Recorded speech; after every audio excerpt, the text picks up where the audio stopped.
ब्रह्माणं विदधाति पूर्वम् यो वै वेदांश्च प्रहिणोति तस्मै तमहदेवमात्मबुद्धिप्रकाशम् मुमुक्षुर्वै शरणमहं प्रपद्ये।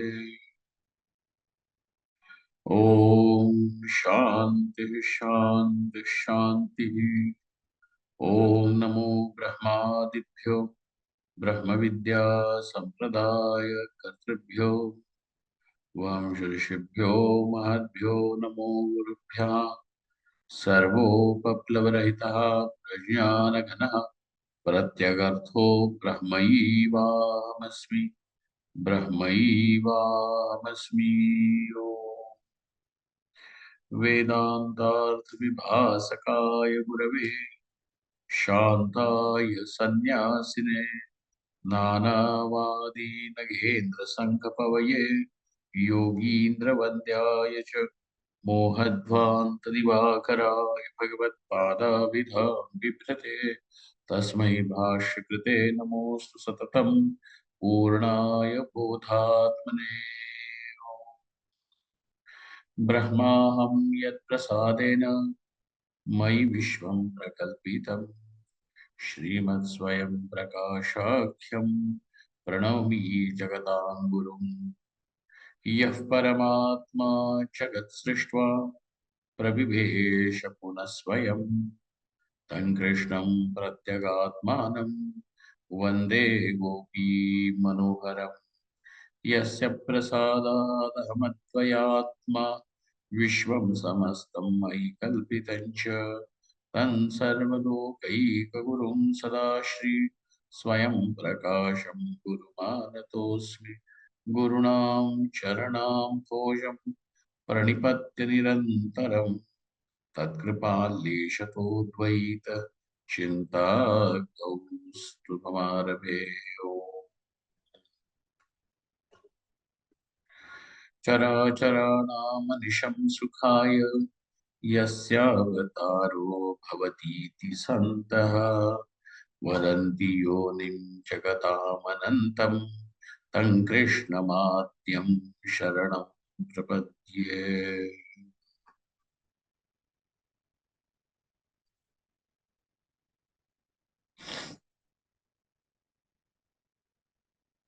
यथार्थ अनात्म स्मृति का विचार चल रहा है, क्योंकि स्मृति भी प्रमा से भिन्न है, अप्रमा है। और जो भी प्रतिबंध है ज्ञान में वे अप्रमा रूप है। इसलिए जो जो अप्रमा है उसको देखना है, और ऐसे अप्रमा रूप, अगर अप्रमा में भी सारे अप्रमाएं जो है वह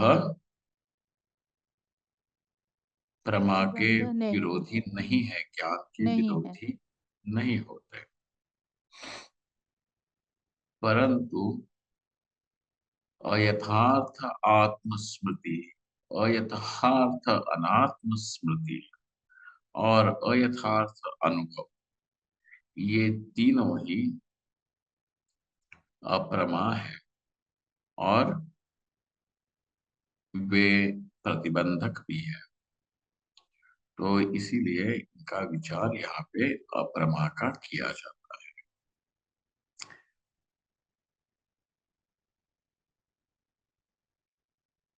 खैर, विचार यहाँ पे चल रहा है यथार्थ अनात्म स्मृति का। स्मृति भी अप्रमा होने के कारण स्मृति का विचार किया जाता है। स्मृति के दो विभाग हैं, एक है आत्मस्मृति तथा दूसरा है अनात्म स्मृति। अब अनात्म स्मृति का विचार करते हुए हमें दो प्रकार, दो विधा से अनात्म स्मृति दिखती है। कैसी? तो यथार्थ अनात्म स्मृति और अयथार्थ अनात्म स्मृति, इस रूप से। तत्र व्यावहारिक प्रपंचो मिथ्या दृश्यत्वात् जड़त्वात् परिच्छिन्नत्वात् शुक्तिरूप्यादिवत् इति अनुमान सिद्ध मिथ्यात्वस्य अनुसंधानम यथार्थ अनात्मस्मरणम। अनात्मस्मरण कैसा है? यह जब वो यथार्थ कब होगा? जिस प्रकार से हम उसका विचार करते हैं उस प्रकार से नहीं, परंतु जब अनुमान से उसके मिथ्यात्व के अनुसंधान करेंगे, उसका अनुसंधान करेंगे, तब वह यथार्थ आत्मस्मरण होगा। अब बोलते हैं कि पहली बात तो यह है कि आपको अनुमान करने के लिए एक दृष्टांत पहले होना चाहिए कि जहां से हम साध्य और व्याप्ति के साहचर्य का निश्चय कर सके। इसे कहते हैं व्याप्ति ग्रह। अगर व्याप्ति ग्रह नहीं होगा तो आप पक्ष में साध्य की सिद्धि नहीं कर सकते हैं। इसलिए व्याप्ति ग्रह पहले होना चाहिए। जहां पे दृष्टांत ही उपपन्न नहीं होता और आप साध्य को पक्ष में सिद्ध करने जाते हैं, वहां पे वह एक दोष है।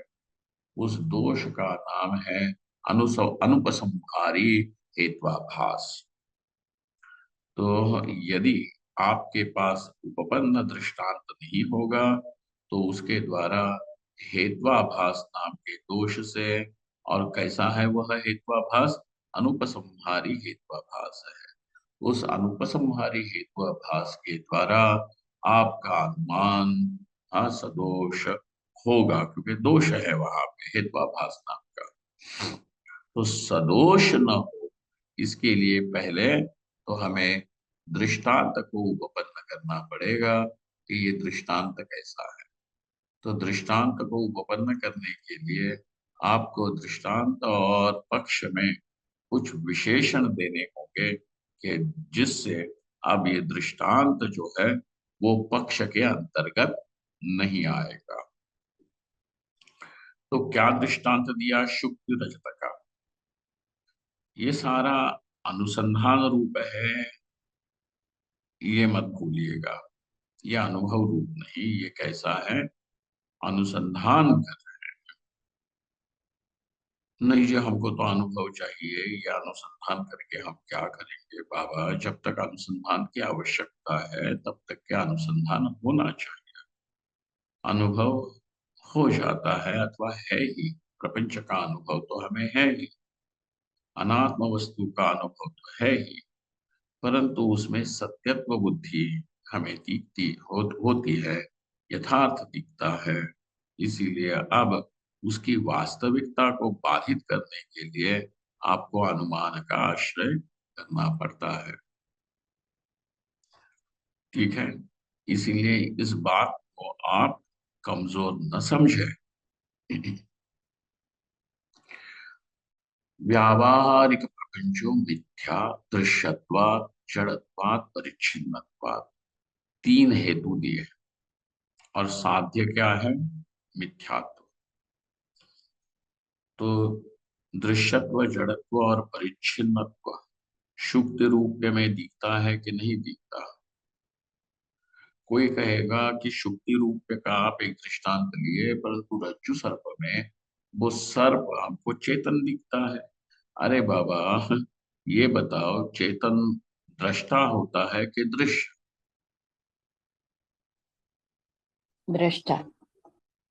दृष्टा का स्वभाव जो चैतन्य है, तो आप वहां पे सर्प में जो चैतन्य दिख रहा है वो भी आध्यात्मिक है कि नहीं है? हाँ है समझ। इसलिए वो दृष्टांत भी कोई दोष युक्त नहीं है। परंतु यहाँ पे इन्होंने कौन सा दृष्टांत दिया है? शुक्ति रजत। शुक्ति रजत। अब विचार करें। पक्षस्य वा पक्ष समस्य दृष्टान्तत्व संभवेन तत्र व्याप्ति ग्रह योगात्। यदि पक्ष को ही दृष्टांत बनाया जाए। पानी कैसा गर्म है, जैसे पानी गर्म होता है। अरे ये कोई दृष्टांत होगा क्या? तुम, हमारा प्रश्न का उत्तर ही तुम्हारे पास नहीं हुआ। इसलिए पक्ष को यदि दृष्टांत बनाया जाए तो वो दृष्टांत उपपन्न नहीं होता। अच्छा, अगर पक्ष सम भी दूसरा कोई हो तो तभी भी दृष्टांत असंभव होता है। क्यों? क्योंकि उन स्थानों में व्याप्ति ग्रह नहीं हो सकता। नहीं हो सकता। व्याप्ति ग्रह का अर्थ ये है कि साध्य और हेतु का नियमेन साहचर्य, इसका निश्चय। पक्ष कैसा है कि इसमें साध्य और हेतु का साध्य और हेतु के साहचर्य का निश्चय है कि संशय है। संशय संशय। इसीलिए अगर कोई पक्ष को बनाए तो वहां पे व्याप्ति ग्रह होगा। नहीं। और पक्ष सम को यदि बनाए तभी भी व्याप्ति ग्रह होगा।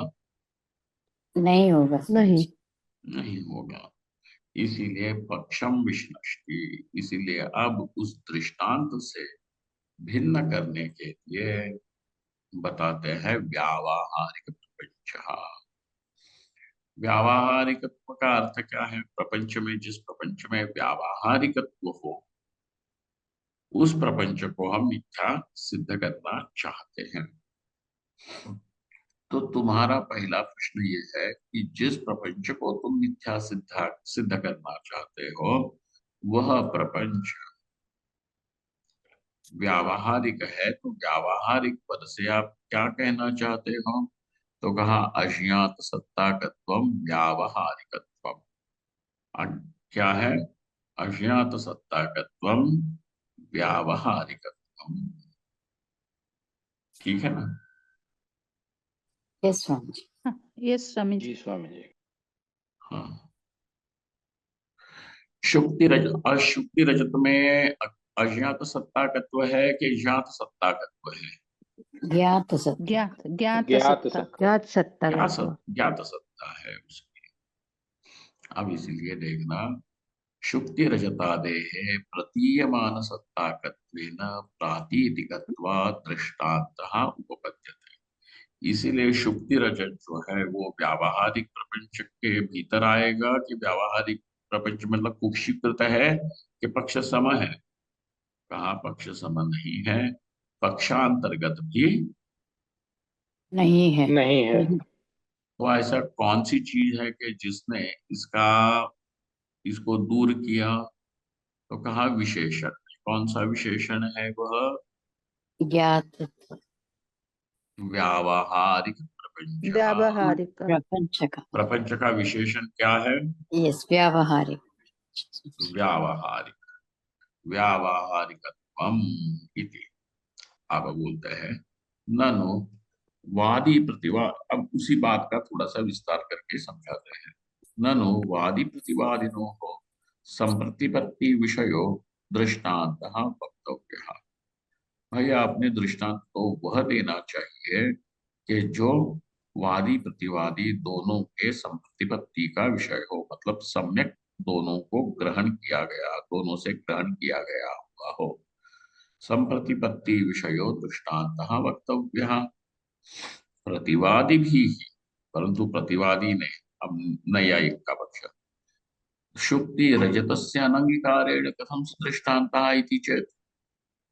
क्योंकि नैयायिकों ने क्या कहा कि वहां पे कोई अनिर्वचनीय रजत नहीं है। वो रजत कहाँ है? आपणस्थ वास्तविक रजत जो है उसका ही यहाँ तुम्हें अनुभव हो रहा है ना? यही तो अन्यथा ख्याति है। बस इतना हो रहा है कि वह रजत आपणस्थ है और यह शुक्ति यहाँ नदी किनारे पड़ी हुई है। इस प्रकार से तुमको विवेक नहीं हो रहा है। ठीक है? तो अन्यथा ख्याति वो उसको कहते हैं। शुक्ति रजतस्य अनंगीकारेण, क्योंकि अब वादी ने वादी मतलब यहाँ पे जो वेदांती है उसने, और प्रतिवादी हो गया नैयायिक। तो नैयायिकों ने यहाँ पे कहा शुक्ति रजत को हम मिथ्या नहीं कहते हैं, इसीलिए क्यों, क्योंकि हमारे यहाँ पे ये शुक्ति रजत अन्यथा ख्याति से दिखता है। किससे दिखता है? अन्यथा क्या? अन्यथा ख्याति से दिखता है। अन्यथा ख्यात्यादीनाम पूर्वमेव निराकृतत्वेन। देखो जी, इस ग्रंथ में ही पूर्व में ही अन्यथा ख्याति को निराकृत किया गया है।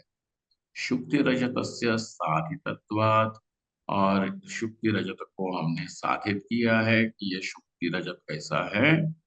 मिथ्या है। इस प्रकार से शुक्ति रजतस्य किम साधितत्वात् तस्य मिथ्यात्वं साधितत्वात्। ठीक है, साधितत्वात् दृष्टांत उपपत्ते है, दृष्टांत उपपन्न हो जाता है।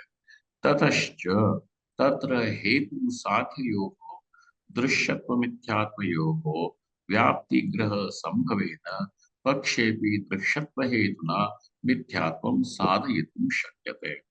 और उससे क्या हुआ कि भाई तुमने किया, चलो मान मान लिया कि शुक्ति रजत को आपने मिथ्या सिद्ध किया। उससे क्या होगा? उससे क्या होगा? ततश्च, और इसीलिए उससे क्या होगा? तत्र, तत्र मतलब कुत्र? दृष्टान्ते शुक्ति रजते। तत्र तत्र हेतु साध्ययोः, दोनों हेतु और साध्य, हेतु क्या है? दृश्यत्व, जड़त्व, परिच्छिन्नत्व। इन हेतुओं के साथ साध्य, साध्य क्या है? मिथ्यात्व। साध्य योग दृश्यत्व मिथ्यात्व योग व्याप्ति ग्रह संभव है, नहीं कि व्याप्ति ग्रह का संभव हो जाता है। पक्षे भी, अब पक्ष में भी, हाँ, हेतुत्व दृश्यत्व हेतुना मिथ्यात्व साधयितुं शक्यते। इसीलिए यहाँ पे भी हमें क्या दिखता है? उस प्रतिपन्न उपाधि में दृश्यत्व हेतु से मिथ्यात्व सिद्ध हो सकता है, शक्यते। व्यावहारिकेति पक्षो न विशिष्यते चेत् तदा शुक्तिरजतस्य प्रपंचान्तर्गतत्वेन पक्ष कुक्षि निक्षिप्तत्वाद् अनुपसंहारी हेत्वाभासः स्यात्। बोलते हैं कि यदि हमने पक्ष को व्यावहारिक ये विशेषण न दिया होता, व्यावहारिक पक्षों न विशिष्यते चेत् तदा, तब क्या होता? मतलब ये गलती नहीं होनी चाहिए, केवल प्रपंचो मिथ्या इतना बोल करके नहीं चलेगा। क्या बोलना चाहिए? व्यावहारिक प्रपंच। व्यावहारिक प्रपंच। व्यावहारिक प्रपंचो मिथ्या, इस प्रकार से। हाँ, चेतदा वो तो प्रपंचांतर्गत आ जाएगा शुक्ति रजत। इसीलिए पक्ष के कुक्षी में आ जाने से, कोख में आ जाने से क्या होगा? वो पक्ष ही बन जाएगा। अगर वो पक्ष बन जाता है तो वो दृष्टांत रहेगा क्या? नहीं। नहीं। दृष्टांत नहीं रहा तो आपका व्याप्ति ग्रह होगा क्या? नहीं। नहीं होगा। अगर व्याप्ति ग्रह नहीं है और फिर भी आप उसकी सिद्धि करने जा रहे हो, तो कंक्लूसिवली आप किसी चीज का तक पहुंच सकते हो क्या? नहीं स्वामी। नहीं। इसीलिए यहाँ पे अनुपसंहारी, ये हेत्वाभास के साथ कोई उपसंहार, कोई कंक्लूजन तक नहीं पहुंचता। अनुपसंहारी हेत्वाभास स्यात् दृश्यत्वे हेतु।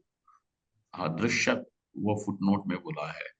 हाँ, स्यात् दृश्यत्वं हेतु अतः पक्ष विशेषणम अर्थवद इति। इसीलिए जो पक्ष में विशेषण दिया है वो अर्थ पूर्ण है, अर्थ वाला है। अर्थवदिति, उसको उसको वो चरितार्थ होता है। इति भावः एवंच अनेन अनुमानेन, अनुमानेन वहां पे प्रिंट हुआ है, आप अपने अपने पुस्तकों में यस उसका स्वामी जी। शुद्धि कर यस स्वामी लीजिए। जी। अन एवंच अनेन अनुमानेन प्रपंचस्य आकाशादेः मिथ्यात्व सिद्धौ सत्यां तस्य सिद्धस्य मिथ्यात्वस्य पुनः पुनः अनुसंधानम यथार्थ अनात्म स्मरणम।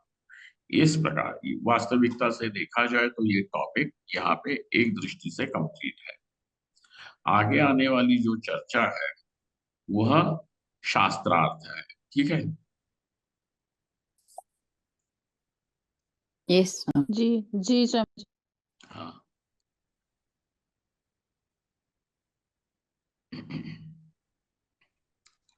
तो क्या हुआ देखना। बोलते हैं इस अनुमान के द्वारा प्रपंच से, प्रपंच मतलब अब आकाश आदि समग्र प्रपंच, मिथ्यात्व सिद्धो, सत्याम, मिथ्यात्व की सिद्धि हो जाने से तस्य सिद्ध से मिथ्यात्वस्य, ऐसा जो मिथ्यात्व सिद्ध है उसी का पुनः पुनः अनुसंधान करना, यही यथार्थ अनात्म स्मरण है। अब देखना एक बात और याद रखिएगा कि यहाँ पे प्रपंच के बाद की जब बात आती है तो वह बाद यद्यपि सारा परमात्मा में जाकर के हो ही जाता है, परंतु उसके क्रम का उल्लंघन किया जाए तो बुद्धि आसानी से वहां पे नहीं बैठ सकती। इसीलिए करना क्या पड़ेगा कि सारे नाम रूपों का, पहले सारे रूपों का कहाँ पे आप लय करोगे? पंच पृथ्वी में। महाभूत। हाँ, पृथ्वी में। कुछ नहीं बाबा, ये तो मिट्टी के पुतले हैं। अपने हो पराए हो, किसी की नाक टेढ़ी हो किसी की सीधी हो, क्या फर्क पड़ता है तो आखिरकार ये सब वही मिट्टी। इस प्रकार जब आप इस नामात्मक रूपात्मक प्रपंच को पृथ्वी तत्व में लय कर दिए तो अब सारे के सारे जिनको तुम पृथक पृथक पृथक बोल रहे थे वो क्या निकला? एक ही पृथ्वी। पृथ्वी तत्व। अब इस पृथ्वी को जल में, जल को तेज में, तेज को वायु में, वायु को आकाश, और आकाश को अव्यक्त में, अव्यक्त को परमात्मा में। इस क्रम से चलना चाहिए।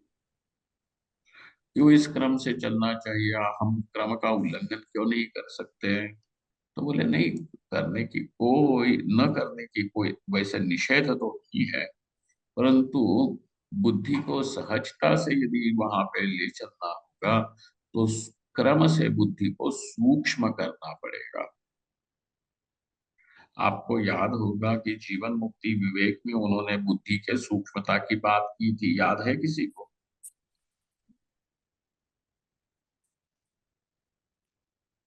यस स्वामी जी। बुद्धि के सूक्ष्मता के लिए उन्होंने कठोपनिषद का एक श्लोक उद्धृत किया था, याद किसको? आ, ये यस स्वामी जो वांग मनस यच्छेद। प्राज्ञा नहीं, है। वो तो शनै यच्छ। शनै के लिए है। शनै शनै का अर्थ, यस।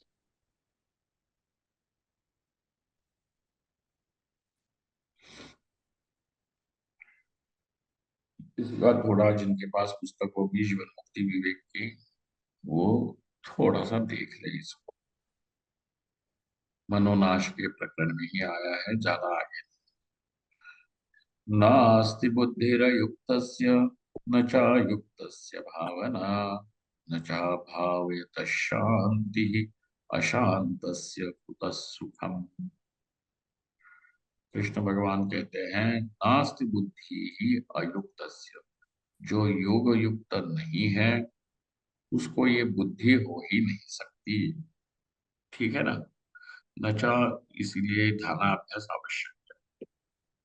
नचा, नचा नास्ति बुद्धिरयुक्त अयुक्तस्य न चायुक्तस्य भावना। फिर जो योग युक्त नहीं है उसकी बुद्धि नहीं, तथा जो योग युक्त मतलब वैसे बुद्धि वाला नहीं है, उसको वो भावना भी करना संभव नहीं है कि ये सब कुछ क्या है, कहाँ पृथ्वी है, या सारा लय करते गए, लय करते गए, और कुछ नहीं। इस प्रकार से नचा युक्त भावना, भावना करनी, ये तो भावना है, उपासना है एक प्रकार से।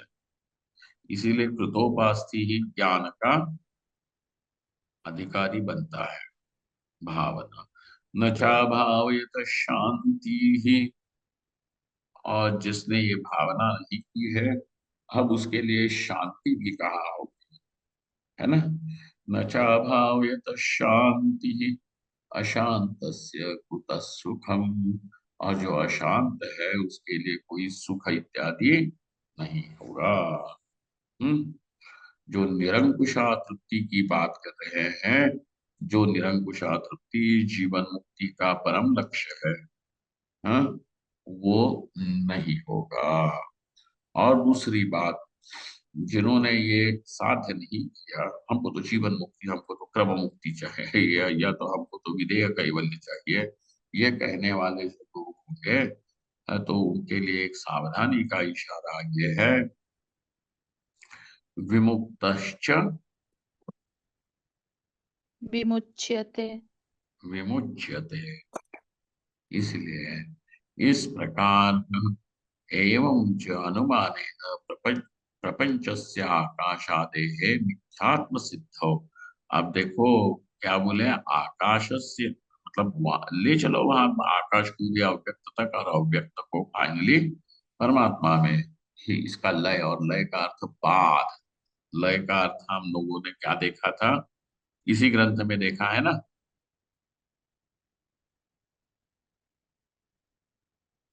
जी याद देखे हो, थे स्वामी जी। याद होगा ना किसी किसी को। ये स्वामी जी 3 प्रकार का बाधा बताए थे। Correct, correct. हम्म, शास्त्रीय और शास्त्रीयवाद, प्रत्यक्ष बाधा, और हम्म, युक्ति युक्ति का बाधा।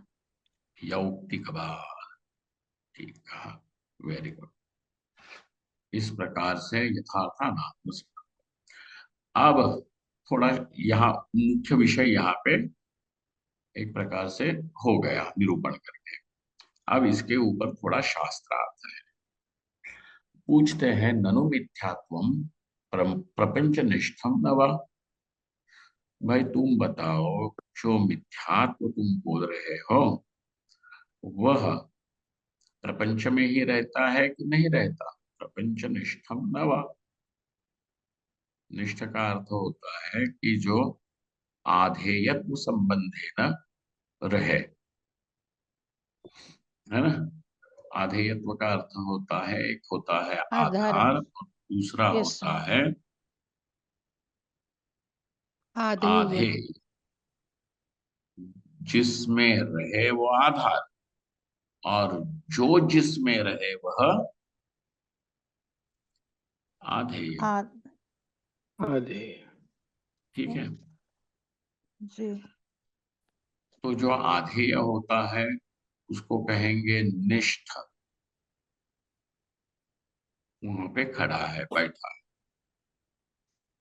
जैसे गाय कैसी है, तो गोत्व निष्ठ है ना। तो गोत्व कहाँ है, गाय में। गो में। वैसे ही ये हाँ, प्रपंच कैसा है, मिथ्यात्व। हाँ, मिथ्यात्व जो है वो प्रपंच निष्ठ है कि नहीं है।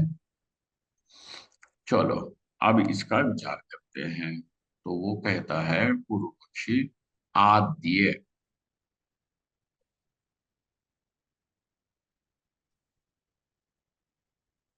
प्रथम पक्ष क्या होगा, प्रपंचनिष्ठ। प्रपंच निष्ठा। द्वितीय पक्ष क्या होगा, प्रपंच निष्ठा नहीं है। नहीं है। यस। तो प्रथम पक्ष की बात कहता है, मायामय प्रपंच निष्ठ कथम याथार्थ्यम। अरे भाई, उसने याथार्थ शब्द को क्या समझा है, वास्तविकता। है ना, वस्तुत्व उसका। तो तुमने तो प्रपंच को वस्तु माना ही नहीं है, तो उसमें याथार्थ होगा कैसे? ठीक है ना, आप लोगों को समझ में आ रही है ना उसकी बात पूर्व पक्ष की? नहीं स्वामी जी। नहीं स्वामी प्रपंच कैसा है, मायामय है कि नहीं है? है। अगर मायामय है तो वो यथार्थ है क्या? नहीं। तो जब वो यथार्थ नहीं है तो उसमें याथार्थ रहेगा ही कहाँ से? हाँ नहीं स्वामी जी, यस स्वामी। तो उसके याथार्थ का स्मरण करना, या आपने कहाँ से अनात्म स्मरण बोल दिया, यथार्थ अनात्म स्मरण होगा। या करेक्ट, जी ये फॉलो। हाँ, जी जी स्वामी जी। मायामय प्रपंच निष्ठस्य कथम याथार्थ्यम।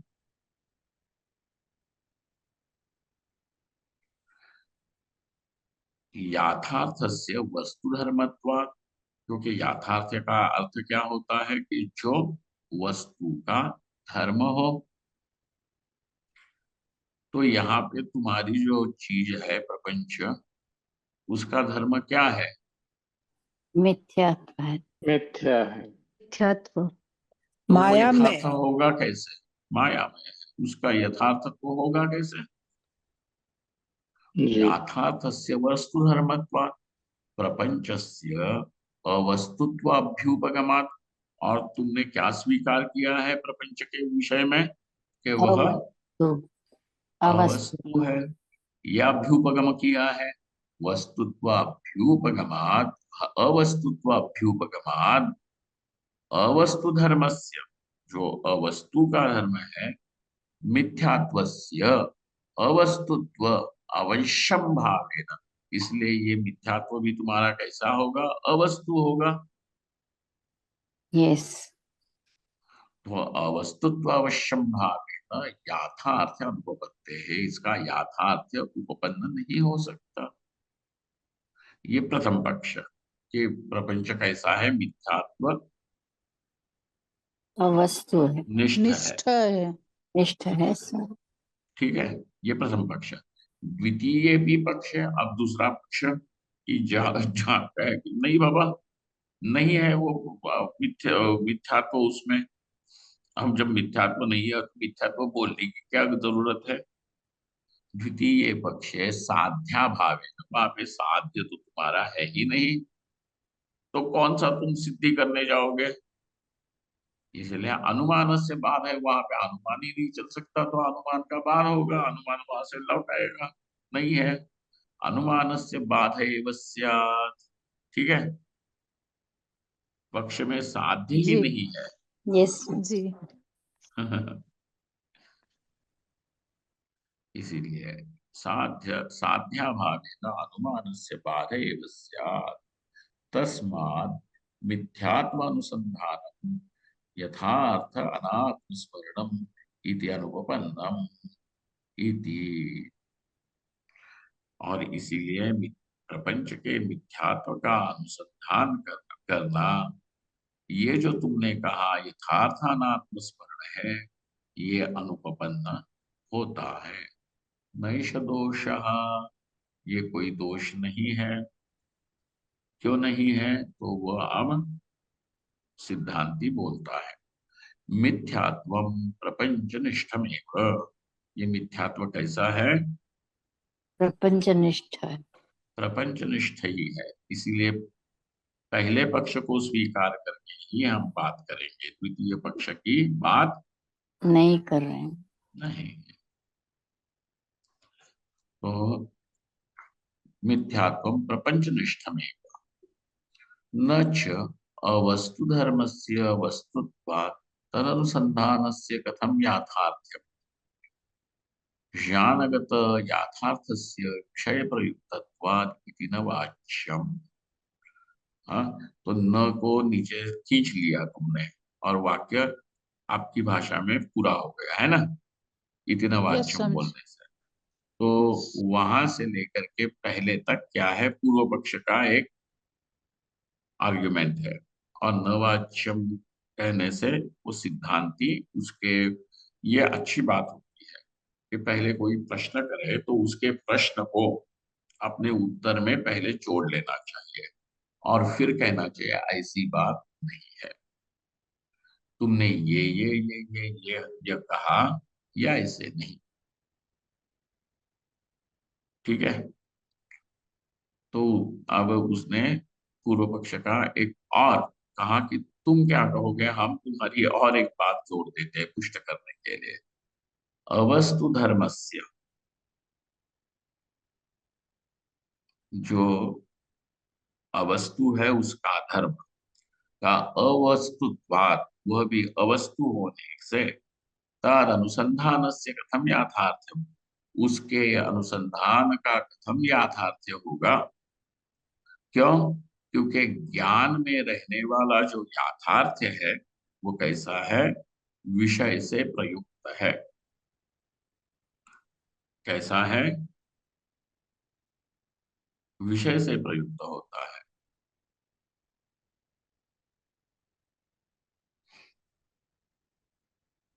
इति न वाच्यम्।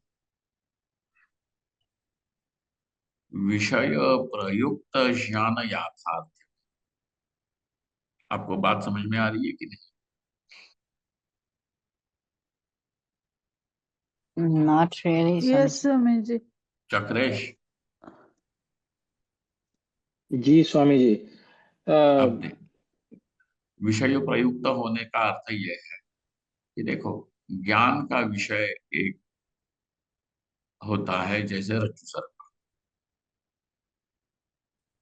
तो रज्जु सर्प का जो ज्ञान हुआ कि यह सर्प है, ये यथार्थ है क्या?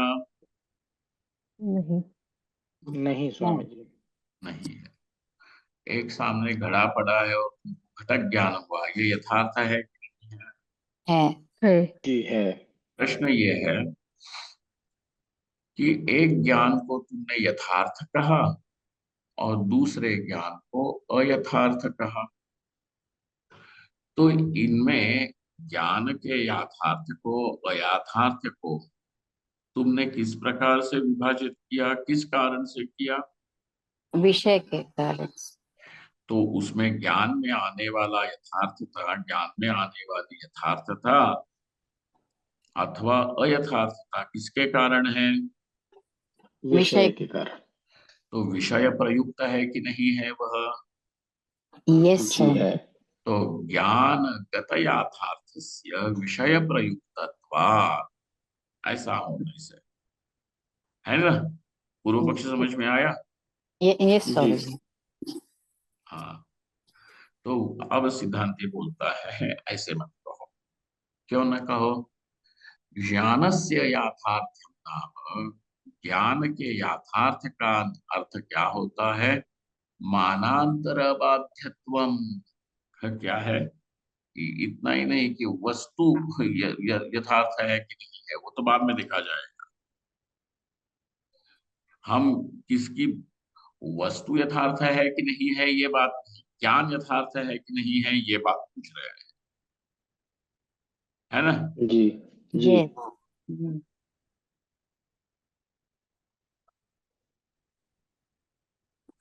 ज्ञान का यथार्थत्व, यथार्थत्व भले ही वस्तु से प्रयुक्त हो, विषय से प्रयुक्त हो, परंतु जो ज्ञान का याथार्थ और अयथार्थ है, प्रयुक्त होने से नहीं। तो ज्ञान का याथार्थ अयाथार्थ किस बात से प्रूव होता है? मानांतर बाध्यत्व से। ये दूसरे किसी प्रमाण से वो बाध्य न हो, बाध न हो। दोनों में अंतर समझ में आया कि नहीं? जी स्वामी यस जी। स्वामी जी। प्रश्न ये है कि यह तुम्हारा ज्ञान कि ये रज्जु सर्प मिथ्या है, ये तुम क्यों बोल रहे हो? ये ज्ञान कि ये रज्जु सर्प मिथ्या है, क्योंकि यह बाधित है। क्योंकि इतर प्रमाण से बाधित। ठीक है। मानांतर बाध्यत्वम, याथार्थ्यम नाम ज्ञानस्य याथार्थ्यम नाम मानांतर बाध्यत्वम।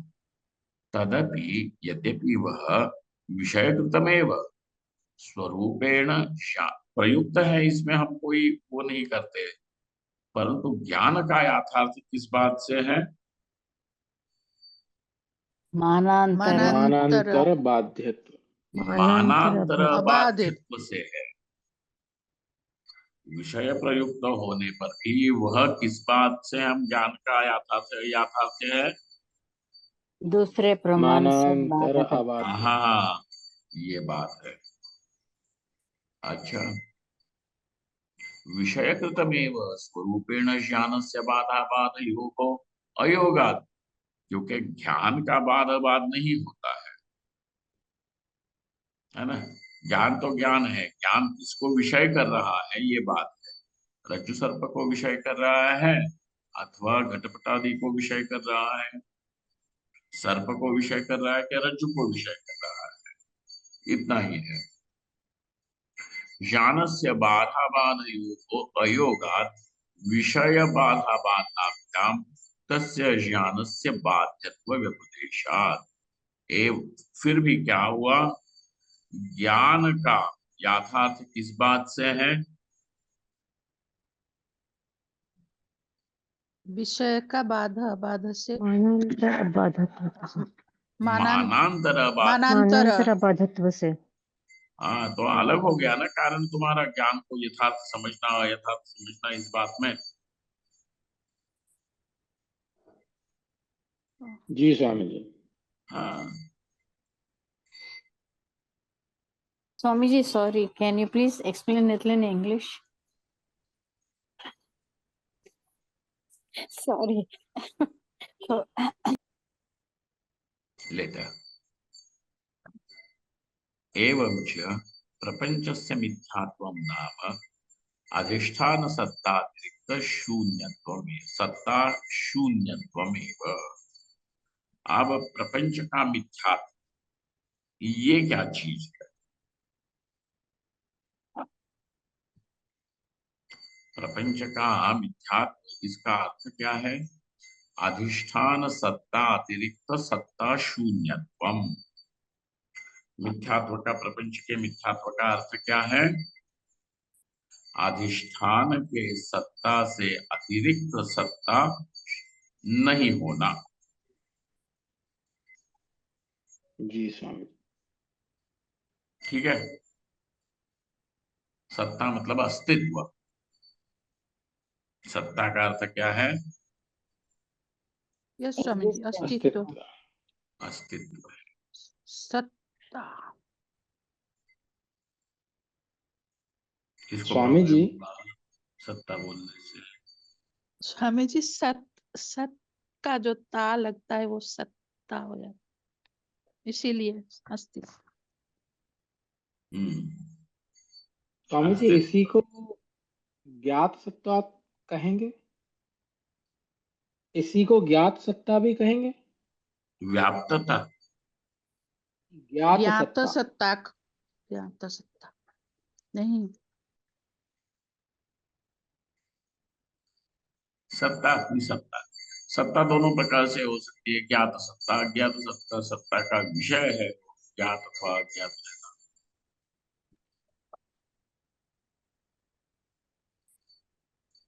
एवंच प्रपंचस्य मिथ्यात्वं नाम अधिष्ठान सत्ता अतिरिक्त सत्ता शून्यत्वम्। मिथ्यात्व का यही अर्थ है। मिथ्यात्व का अर्थ ये नहीं कि सामने है, जो है वह अपने अधिष्ठान से अतिरिक्त कोई चीज नहीं। ओके। अपने मिथ्यात्व अधिष्ठान में। से अतिरिक्त कुछ चीज नहीं। जैसे हम कहीं पे गए शादी में, तो वहां पे उन्होंने बर्फ का गणेश बना करके रखा। तो क्या दिख रहा है आपको? गणेश। गणेश। वो बर्फ से कुछ अतिरिक्त है क्या? नहीं। नहीं। तो वो बर्फ ही है। Yes. तो बर्फ जी। में एक आकार को रेत दिया है, लेकिन उस आकार की सत्ता अस्तित्व कोई बर्फ से भिन्न है क्या? नहीं। इसलिए तुम क्या कहोगे कि इस गणेश की असलियत क्या है? आइस है, बर्फ। बर्फ ही है ना? तो जी स्वामी। अधिष्ठान कौन हो गया उस गणेश का? बर्फ। बर्फ। उस बर्फ से उस गणेश की कोई सत्ता अलग है क्या? नहीं। नहीं। नो। इसीलिए वह गणेश कैसा है? बर्फ में मिथ्या है। वैसे ही ये प्रपंच परमात्मा से कोई भिन्न सत्ता वाला न होने से उसको अपनी सत्ता नहीं है। हाँ, अधिष्ठान के सत्ता से अपने आप को सत्य प्रतीत कराता है। ऐसा जो होगा वह मिथ्या। इसलिए मिथ्यात्व का लक्षण क्या किया? अधिष्ठान सत्ता अतिरिक्त सत्ता शून्य। शून्य। शून्यत्वम। तस्य केनापि प्रमाणेन बाधा भावात् प्रत्यक्षादीनाम। अब देखना, इस मिथ्यात्व का बाद किसी दूसरे प्रमाण से नहीं हो सकता। ठीक है? तो ज्ञान यथार्थ है कि नहीं है, इस पे चर्चा चल रही है ना? जी। तो ज्ञान यथार्थ कब होता है?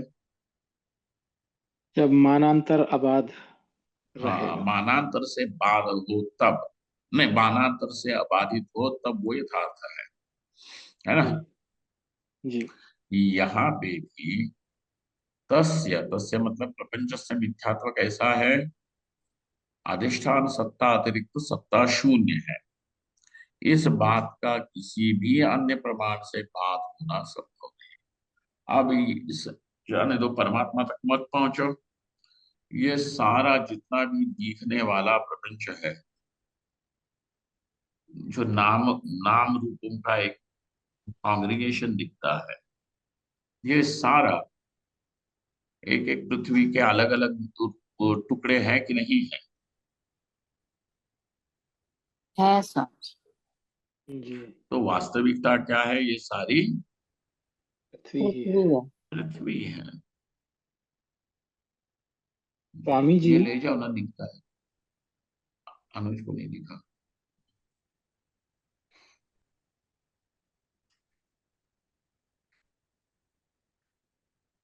ये क्या बात है? तो रखो, रखो यहाँ पे।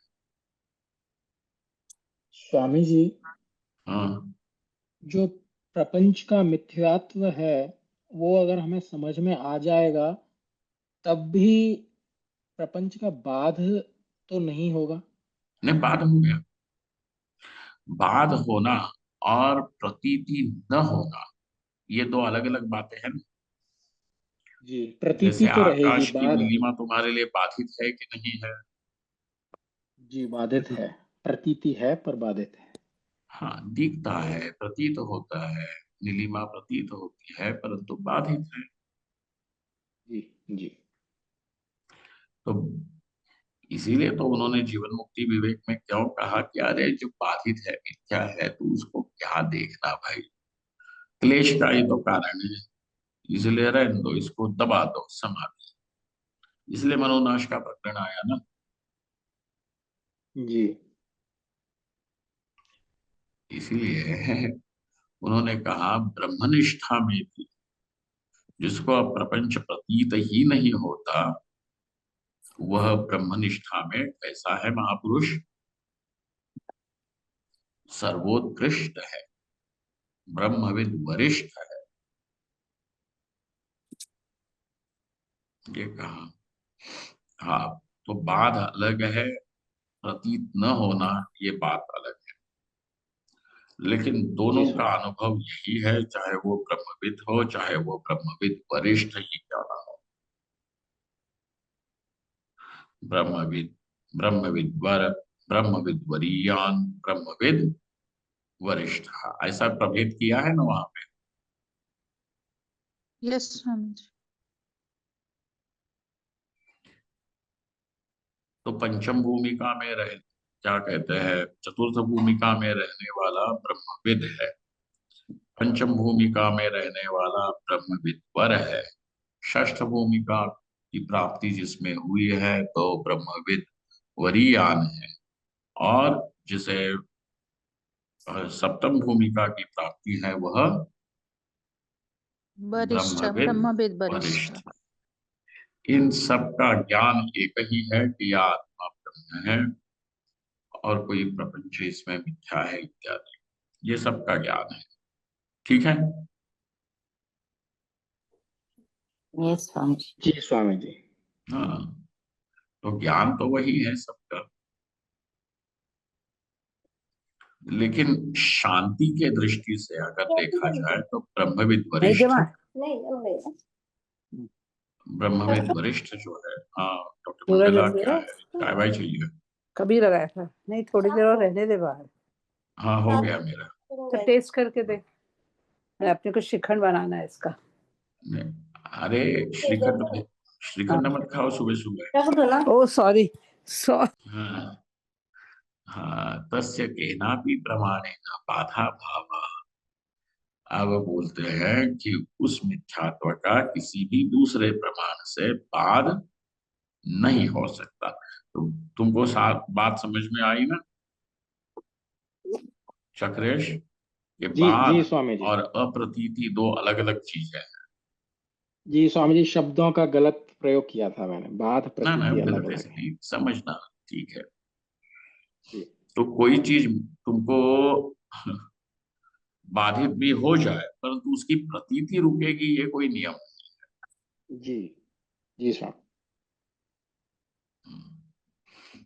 तस्य केनापि प्रमाणेन बाधा भावात् प्रत्यक्षादि नाम वा। फिर बाबा वो कोई कहेगा कि नहीं जी हमारे पास तो प्रमाण है प्रत्यक्षादि की जो प्रपंच को सत्य कहे, तो कहा वाचारम गणम विकारो नामधेयम इति श्रुति विरोधेन।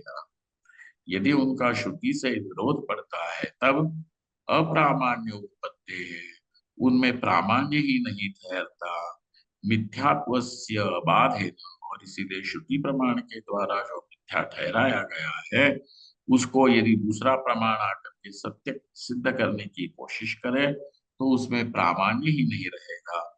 याथार्थ्यात् तद अनुसंधानस्यापि, इस प्रकार इस मिथ्यात्व का अनुसंधान करने करने का याथार्थ्यम संभवती, यथार्थता संभव हो जाती है।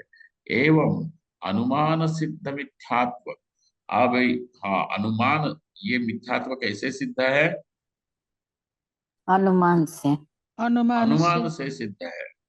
यहाँ पे आप श्रुति ला करके नहीं कर रहे हो इसकी सिद्धि। श्रुति ने तो पहले तुमको बता दिया कि बस मिथ्या है, फिर तुमने उसके अनुसंधान कैसा किया? अनुमान करके। अनुमान करके। तो इस प्रकार जो अनुमान से प्रपंच के मिथ्यात्व का अनुसंधान है, ये क्या है? यथार्थ अनात्म स्मरणम, यही है। अनात्म स्मरणम तो हम जानते हैं, परंतु यथार्थ अनात्म स्मरणम क्या है, ये बात सम्यक उपपन्नम इति भावः, ये सम्यक प्रकार से उपपन्न हो गया, ऐसा हमारा कहना है। ओम पूर्णमदः पूर्णमिदं पूर्णात् पूर्णमुदच्यते पूर्णस्य पूर्णमादाय पूर्णमेवावशिष्यते। ओम शांति शांति शांति। शंकरं शंकराचार्यं केशवं बादरायणं सूत्रभाष्यकृतौ वन्दे भगवन्तौ पुनः पुनः। ईश्वरो गुरुरात्मेति मूर्तिभेद विभागिने व्योमवद्व्याप्तदेहाय दक्षिणामूर्तये नमः।